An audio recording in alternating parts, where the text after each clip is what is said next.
আসসালামু আলাইকুম। আপনার কি জুতা কিংবা মোজা থেকে নিয়মিত বাজে দুর্গন্ধ বের হয় এবং সেই দুর্গন্ধ কেন হয় তা আপনি সঠিক বলতে পারছেন না?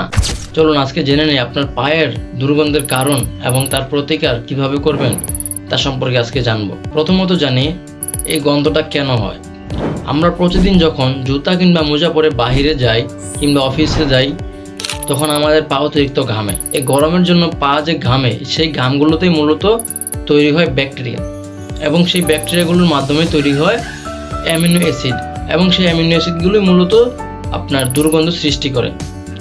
বিশেষজ্ঞরা বলেন যদি এই দুর্গন্ধের সমাধান আপনি সঠিক সময় না নেন তাহলে পরবর্তীতে গিয়ে এই সামান্য দুর্গন্ধটাই হতে পারে মারাত্মক কিছু সমস্যা।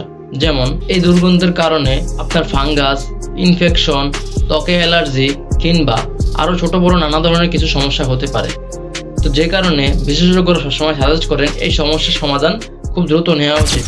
তো চলুন আমরা জেনে নিলাম আসলে আমাদের পায়ের দুর্গন্ধটা কেন হয়। এখন জানার চেষ্টা করব এটা সমাধান আপনারা কিভাবে করবেন। তো আপনারা যদি এটা সমাধান চান তাহলে আমাদের চ্যানেলে কিংবা আমাদের পেজে এটার সমাধান হিসেবে আরও অনেক ভিডিও আপনি পেয়ে যাবেন, যেগুলো আপনি দেখলে আপনি এই সমস্যার সমাধান কিভাবে করবেন তার একদম প্রাকৃতিক এবং ঘরোয়াভাবে যেভাবে আপনার দুর্গন্ধ সমাধান করা যায় তার উপায় এবং সকল কিছু আমরা ওই ভিডিওতে কথা বলেছি। তো আপনি যদি আপনার পায়ের দুর্গন্ধর জন্য সমাধান চান তাহলে অবশ্যই সেই ভিডিওগুলো দেখে আসতে পারেন। ধন্যবাদ।